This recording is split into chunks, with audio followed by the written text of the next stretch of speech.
હાલો બાળકો, કેમ બધા મજામાં હશો? બરોબર. બાળકો, આપણે આજથી 12મું ચાલુ કરવાનું છે, 12th. બરોબર છે. હવે આપણે જોઈએ કે મેં તમને આપણે જ્યારે ક્લાસ ચાલુ હતા ત્યારે મેં સ્વાધ્યાય 2 ના ત્રિકોણમિતીય પ્રતિવિધેયના સૂત્રની બધું કમ્પ્લીટ મેં લખાવી દીધેલું છે. સૂત્ર મેં બધું કમ્પ્લીટ લખાવી દીધેલું છે, છતાં તમે એકવાર જોઈ લેજો. વારંવાર વાંચવા જરૂરી છે. બરોબર. બધું લગભગ મોસ્ટ ઓફ લખાવી દીધેલું છે, જાજુ લખાવ્યું છે. આપણે જોઈએ કે આગળ કામ આવે એવી રીતે. તો તમે આ બધું ફરી પાછું એકવાર જોઈ લેજો. સમજાવી દીધું હતું ત્યારે પણ. હવે આપણે જોઈએ કે ધીરે ધીરે આગળ વધીએ અને આપણે જોઈએ કે સ્વાધ્યાય 2.1 દાખલા નંબર 1. બરોબર છે. તો બાળકો, અહીંયા તમને એમ કીધું છે કે sin inverse -1/2 છે. sin inverse -1/2 છે, એના વિશે તમને કીધું છે કિંમત શોધો. નીચેના પ્રતિવિધિ માટે તેની મુખ્ય કિંમત શોધો. તેની મુખ્ય કિંમત શોધો. તો બાળકો, અહીંયા કાંઈ નહીં, એકદમ સહેલું ચેપ્ટર છે. બરોબર છે ને? પાસ થવા માટે અને સારા માર્ક લેવા માટે પણ આ લગભગ મોસ્ટ ઓફ બધાને આવડી જ જાય છે. હવે sin inverse -1/2. તો અહીંયા આપણે જોઈએ કે આ sin inverse માઈનસ છે, એ આપણે થીટા છે, એ માઈનસ છે, માઈનસ છે આગળ આવી જાય છે. એટલે અહીંયા આપણે જોઈએ કે માઈનસ sin inverse બરોબર છે 1/2 લખી શકાય. બરોબર. અહીંયા સૂત્રમાં મેં x લખાયો છે, માઈનસ હોય ત્યારે આગળ લઈ લેવાના. બરોબર છે. આ બધું લખાવેલું છે. હવે sin ની લાઈનમાં 1/2 ક્યાં આવે? આમ વિચારવાનું. sin ની લાઈનમાં 1/2 ક્યાં આવે? તો આપણે એમ કહી શકીએ કે sin π/6 = 1/2. તો આપણે એમ કહી શકીએ આગળ માઈનસ m નો આ sin inverse m નો 1/2 ની કિંમત, તો કે sin π/6. બરોબર છે. sin π/6 = 1/2 થાય. હવે બાળકો, આપણે એમ કહી શકીએ કે અહીંયા પ્રતિવિધેય અને વિધેય ઈ બે દૂર થઈ શકે. એના વિશે પણ મેં ઉલ્લેખ કર્યો હતો. તો કે જો થીટા છે, થીટા π/6 પ્રતિવિધિના વિસ્તારમાં આવી જાય. બરોબર છે. પ્રતિવિધિના વિસ્તારમાં આવી જાય તો આપણે એમ કહી શકીએ કે sin inverse અને sin બે દૂર થઈ શકે છે. તો આપણે જોઈએ કે આ π/6, તો આપણે એમ કહી શકીએ કે π/6 belongs to sin inverse નો વિસ્તાર -π/2 to +π/2. આ એનો વિસ્તાર છે. બરોબર છે. બીકોઝ આપણે એમ કહી શકીએ કે sin π/6 π/6 છે એ કોની અંદર? તો કે sin inverse નો જે વિસ્તાર છે -π/2 to +π/2 ની વચ્ચે આવી જાય. તમે જોઈ શકો. બરોબર છે. અહીંયા જો +π/2 છે, π/2 છે, એનાથી નાના π/6 એટલે વચ્ચે આવી જ જાય. હવે આવી જાય છે. બરોબર છે. π/6 એટલે આપણે જોઈએ કે વિધેય ને પ્રતિવિધેય બે દૂર થઈ જાય. આ પ્રતિવિધેય ને વિધેય બે દૂર થઈ જાય. તો -m નો અને અહીંથી π/6. બરોબર છે. એટલે આ રીતે આપણે જોઈએ કે દાખલો પૂર્ણ કરી શકીએ. બરોબર. હવે એવો જ દાખલા નંબર 2 છે. દાખલા નંબર 2 કે તમને એક પૂછે કે cos inverse √3/2 cos inverse √3/2. તો બાળકો, અહીંયા પણ જો કાઈ માઈનસ કેવું છે ને, એટલે બહુ કઈ વિચાર કરવાની જરૂર નથી આપણે. તો આપણે અહીંયા શું કહી શકીએ કે cos inverse. હવે cos ની લાઈનમાં √3/2 ક્યાં આવે? ક્યારે cos છે √3/2 થાય? તો અહીંયા પણ આપણે એમ કહી શકીએ કોઈ cos π/6 = √3/2. બરોબર છે. હવે આ વિધેય ને પ્રતિવિધિ બે દૂર કરવાની વાત છે. તો આ થીટા છે એ cos ના વિસ્તારમાં આવવો જોઈએ. તો તમને cos નો વિસ્તાર શું છે એ ખબર પડવી જોઈએ. તો મેં તમને લખાયું છે કે cos નો વિસ્તાર છે close bracket 0 to π. Close bracket 0 to π. એટલે આપણે એમ કહી શકીએ કે π/6 belongs to close bracket 0 to π. કારણ કે π/6 છે 0 ને π ની વચ્ચે આવી શકે. બરોબર છે.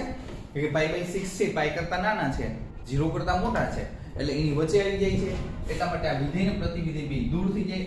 ઓન્લી π/6 આન્સર આવે. બરોબર છે. અહીંયા આપણે બીકોઝ ઓફ લખી શકીએ. બરોબર. તો આ રીતે જોઈએ કે બે દાખલા, બધા દાખલા મોસ્ટ ઓફ આવા જ છે. હવે આપણે જોઈએ કે દાખલા નંબર છે 3.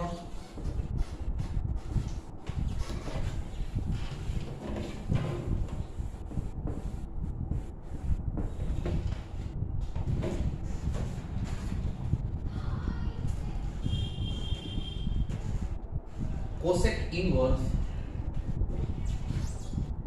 2 બરોબર છે. તો આપણે જે કે પહેલા તો સૂત્ર અનુસાર ફોર્મ્યુલા અનુસાર આપણે આ કોસેક ને આપણે સાઇન માં કન્વર્ટ કરી શકીએ જે થીટા છે એને વ્યસ્ત કરી નાખી બરોબર છે કારણ કે કોસેક નો વ્યસ્ત સાઇન થાય તો આપણે એમ કહી શકીએ કે સાઇન ઇનવર્સ અને 1/2 કરી નાખવાના બરોબર છે વ્યસ્ત કરી નાખવાનો. હવે બાળકો અહીંયા સાઇન ની લાઈનમાં 1/2 ક્યાં આવે ઈ તમને ખબર જ છે કે sin π/6 = 1/2. પ્રતિવિધિ ને વિધેય બે દૂર થઈ શકે એમ છે આપણે એમ કહી શકીએ કે π/6 belongs to sin ઇનવર્સ નો વિસ્તાર ક્લોઝ બ્રેકેટ -π/2 to +π/2 છે બરોબર છે બીકોઝ ઓફ અને અહીંયા આપણે જોઈએ કે વિધેય ને પ્રતિવિધિ બે દૂર કરી શકો એટલે π/6 આન્સર આવે. હવે દાખલા નંબર 4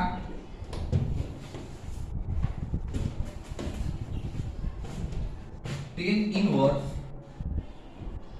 -√3 છે tan ઇનવર્સ -√3 છે તો બાળકો tan ઇનવર્સ -x તો ઇઝ ઇક્વલ આપણે લખી શકીએ -tan ઇનવર્સ x. થીટા છે એ માઈનસ હોય તો માઈનસ આગળ આવી જાય એટલે અહીંયા આવશે tan ઇનવર્સ √3. તો હવે તમારે વિચાર કરવાનો tan ની લાઈનમાં √3 ક્યાં જોવા મળે તો આપણે એમ કહી શકીએ કે -tan ઇનવર્સ 10 π/6 10 π/6 આપણે જોઈએ π/3 સોરી એટલે આપણે જોઈએ કે 10 π/3 √3 થાય. હવે બાળકો આપણે જોઈએ કે 10 નો વિસ્તાર ઈ તમને યાદ રહેવો જોઈએ તો આપણે એમ કહી શકીએ કે 10 નો વિસ્તાર છે સાદો કૌંસ -π/2 to +π/2 સાદો કૌંસ open bracket π/3 belongs to open bracket -π/2 to +π/2 બરોબર છે. π/3 છે -π/2 અને +π/2 ની વચ્ચે આવી જ જાય એટલે અહીંયા પ્રતિનિધિને વિધેય બે દૂર થઈ જાય છે આ માઈનસ છે એમ ન રહે અને અહીંયા આવશે π/3. આ π/3 છે એ વિસ્તારમાં આવી જ જાય છે રેડી બીકોઝ ઓફ. હવે આપણે જોઈએ કે આ આપણે દાખલા નંબર છે 4 પૂરો કર્યો. દાખલા નંબર 4 છે એ પૂરો થાય છે. એના પછી છે દાખલા નંબર 5. અહીંથી આપણે સૂત્ર અનુસાર થોડુંક વધુ વિચારવાનું આવશે અહીંથી થોડુંક વધારે અને ખૂબ મહત્વનું છે આ.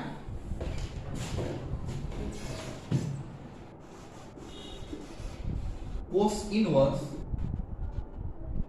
-π/2 બાળકો ખાસ ધ્યાન રાખવાનું તો મેં તમને સૂત્ર લખાયું હતું કે cos ઇનવર્સ -x cos નો થીટા માઈનસ હોય પછી sec નો થીટા માઈનસ હોય અને cot નો થીટા માઈનસ હોય તો આપણે સૂત્ર લખાયું હતું પાઈ માઈનસ cos ઇનવર્સ x પાઈ માઈનસ cos ઇનવર્સ x આ પાઈ માઈનસ sec ઇનવર્સ x લખવાનું અને આનું પાઈ માઈનસ cot ઇનવર્સ x આ સૂત્ર છે 3. હવે બાળકો અહીંયા થીટા જો માઈનસ છે પહેલો પ્રશ્ન તમારે એને આ રીતે આ સૂત્રમાં કન્વર્ટ કરવાનું થાય તો આપણે કહી શકીએ કે therefore આપણે સોરી ઇક્વલ પાઈ માઈનસ cos ઇનવર્સ પાઈ માઈનસ cos ઇનવર્સ 1/2 બરોબર છે. પાઈ minus cos inverse x x છે એ 1/2 લઈ લેવાનો થાય બરોબર. cos નો થીટા માઈનસ હોય ત્યારે કેના થીટા માઈનસ હોય ત્યારે આપણે આ પરિસ્થિતિ આ રીતે કરવાનું તો કે cos inverse -x sec inverse -x અને cot ઇનવર્સ -x આ રીતે માઈનસ હોય ત્યારે માઈનસ છે એ પાઈ માઈનસ કરી નાખવાના આગળ.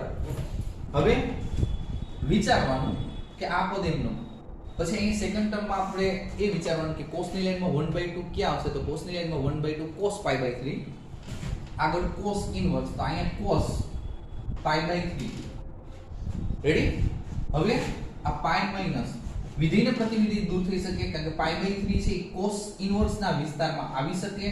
π/3 belongs to cos ઇનવર્સ એનો વિસ્તાર છે ક્લોઝ બ્રેકેટ 0 to π π/3 છે એ 0 to π ની વચ્ચે આવી જાય છે એટલે વિધેયની પ્રતિવિધિ બે દૂર થાય એટલે ખાલી π/3 વધે અહીંયા આ π/3.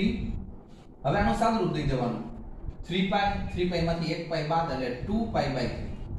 રેડી? આ આન્સર થાય છે. આ ત્રણેય સૂત્ર તમે ખાસ ધ્યાન રાખજો, મહત્વના છે. બરોબર છે કે થીટા માઈનસ હોય ત્યારે આપણે શું કરવું.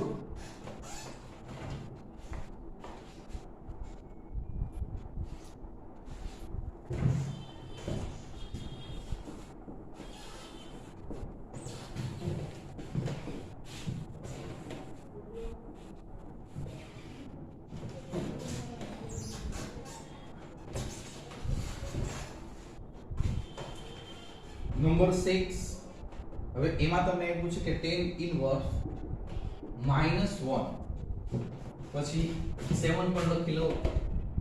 નંબર 7 sec ઇનવર્સ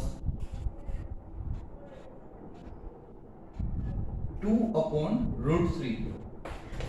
તો બાળકો આ પણ સહેલું છે. હવે જો આ tan છે એટલે માઈનસ છે એ બહાર નીકળી જાય. tan ઇનવર્સ માં માઈનસ છે એ બહાર નીકળી જાય. તો આપણે એમ કહી શકીએ કે માઈનસ tan ઇનવર્સ 1. tan ની લાઈનમાં 1 ક્યારે આવે તો tan π/4 1. tan π/4 1. તો માઈનસ tan ઇનવર્સ આ tan π/4. π/4 છે એ tan ઇનવર્સ ના વિસ્તારમાં આવી શકે. π/4 belongs to open bracket -π/2 to +π/2. બરોબર છે? આ અંદર સમય છે એટલે પ્રતિવિધેય અને વિધેય દૂર થાય, આગળ માઈનસ છે અને આન્સર થાય π/4. હવે નંબર 7 sec છે. બાળકો માઈનસ કેવું કઈ છે એટલે કઈ વિચાર કરવાનો થતો નથી. sec છે એને cos માં કન્વર્ટ કરી નાખી. sec નું વ્યસ્ત cos તો આને ઉલટાઈ નાખવાના, વ્યસ્ત કરી નાખવાના. તો cos ઇનવર્સ √3/2 કરી નાખવાનું, ઉલટાઈ નાખવાનું. રેડી? cos ની લાઈનમાં √3/2 ક્યારે આવે? cos π/6 √3/2. તો cos inverse cos π/6. cos inverse નો વિસ્તાર 0 to π ક્લોઝ બ્રેકેટ. એટલે આપણે એમ કહી શકીએ કે π/6 belongs to close bracket 0 to π. હવે પ્રતિવિધિ વિધેય બે દૂર થાય એટલે આન્સર π/6 મળે છે. જોઈ લેજો વ્યવસ્થિત, ખાસ કાળજી રાખવાની. બરોબર? બહુ સહેલા દાખલા છે. હવે નંબર 8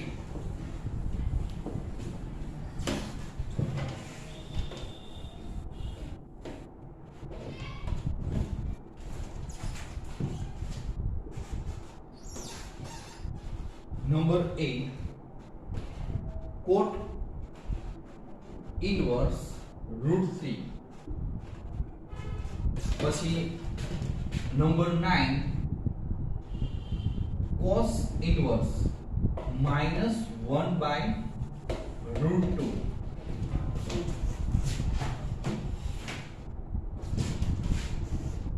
કોટ છે tan માં કન્વર્ટ કરી નાખો, આને વ્યસ્ત કરી નાખો તો આપણે કહી શકીએ કે tan ઇનવર્સ 1/√3. બરોબર છે? સરળ પડી જાય. હવે tan ની લાઈનમાં 1/√3 ક્યારે આવે તો કે tan π/6.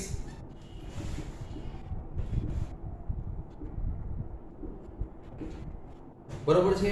π/6 છે tan ઇનવર્સ ના વિસ્તારમાં આવી જાય છે. આપણે એમ કહી શકીએ કે π/6 belongs to open bracket -π/2 to +π/2. આ એનો વિસ્તાર છે. tan cot બધાયના વિસ્તાર તમારે યાદ રાખવાના છે, ખાસ ધ્યાન રાખજો. બધું મેં લખાવેલું છે. પ્રતિવિધિ અને વિધેય બે દૂર થાય એટલે આનો આન્સર માત્ર π/6 આવશે. નંબર 9 માં બાળકો તમે જોઈ શકો થીટા છે એ માઈનસ છે, cos ઇનવર્સ છે. હમણાં મેં તમને ત્રણ સૂત્ર લખાવ્યા હતા કે cos ઇનવર્સ, sec ઇનવર્સ અને cot ઇનવર્સ. આ ત્રણેયના થીટા માઈનસ હોય ત્યારે પાઈ માઈનસ કરવાના પહેલા. તો અહીંયા આપણે જોઈએ કે પાઈ માઈનસ cos ઇનવર્સ 1/√2. રેડી? સૂત્ર અનુસાર. હવે cos ની લાઈનમાં 1/√2 ક્યારે આવે એ વિચારી લેવાનું. તો cos ઇનવર્સ cos π/4 1/√2. રેડી? હવે cos ઇનવર્સ નો વિસ્તાર કે આપણે એમ કહી શકીએ કે pi by 4 belongs to close bracket 0 to pi cos inverse નો વિસ્તાર જે કાંઈ છે બરોબર. તો આપણે પાઈ બાય 4 અંદર સમાય છે, પ્રતિવિધિ વિધેય બે દૂર કરી નાખો, પાઈ minus pi by 4.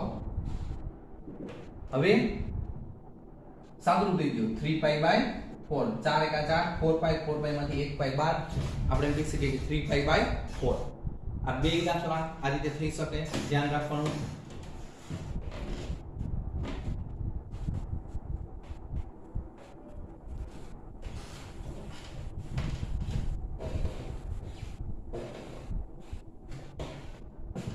Number 10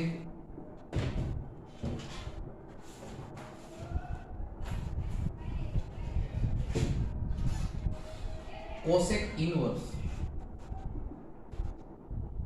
minus root 2. હવે પહેલા તો આને બાદ લઈ લેવાના માઈનસ નું.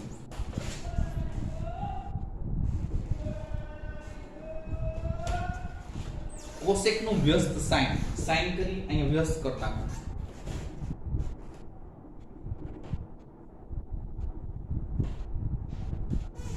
બરોબર. હવે સોરી વ્યસ્ત એટલે અહીંયા sin ઇનવર્સ. sin ની લાઈનમાં 1/√2 ક્યારે આવે? sin પાઈ બાય 4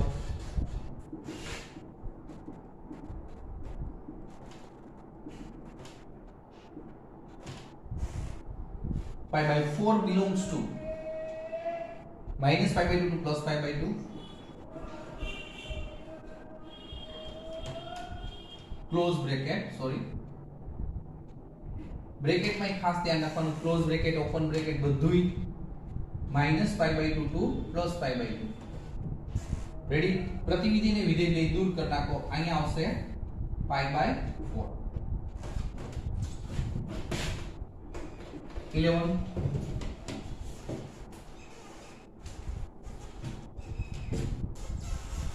હવે દાખલા નંબર 11 થી થોડુંક ચેન્જ થાય છે.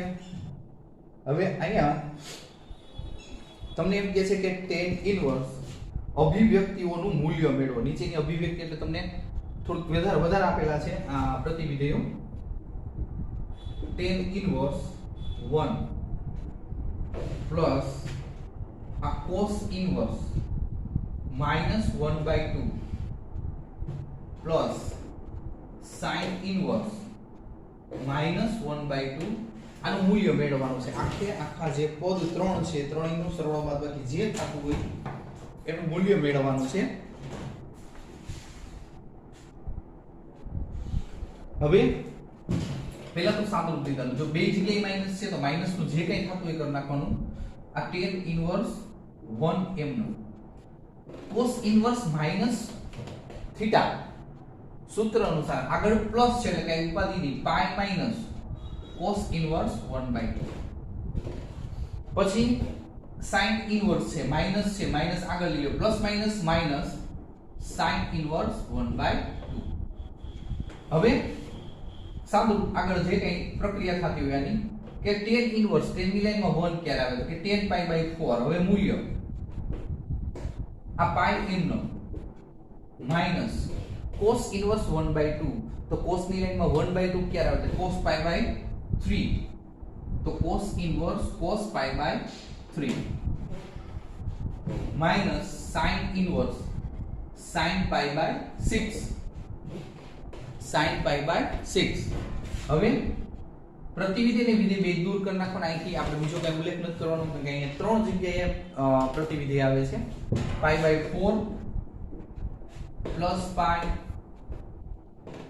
બાય 3 આગળ માઈનસ છે તો માઈનસ, અહીંયા માઈનસ છે માઈનસ પાઈ બાય 6 લસા લઈ લેવાનો. 4 3 અને 6 એનો લસા થશે 12, તમને ખબર જ છે. હવે અહીંયા 12 મૂકશો, 4 તેરી 12 એટલે 3 પાઈ પ્લસ અહીંયા 12 વડે ગુણશો એટલે 12 પાઈ, અહીંયા 12 વડે ગુણશો એટલે 3 4 12 4 પાઈ, અહીંયા 12 વડે ગુણશો 6 2 12 એટલે 2 પાઈ. હવે 12 ને 3 15, 15 માંથી 4 એટલે 11, 11 માંથી 2 કેટલા આવશે 9 તો 9π/12 હવે 3 3 3 4 એટલે 3π/4 આન્સર આવશે 3π/4 સમ નંબર 11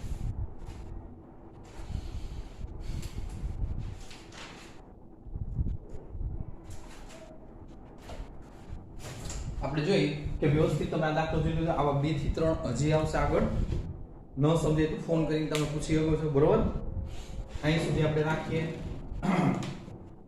દરેક જે કંઈ દાખલા છે 2 થી 3 વખત તમારે લખવાના રહેશે બરોબર ખાસ કાળજી રાખવાની અને સૂત્રનો તો શક્ય હોય ત્યારે એટલી વધુ વખત તમારે રીડ કરવાના બરોબર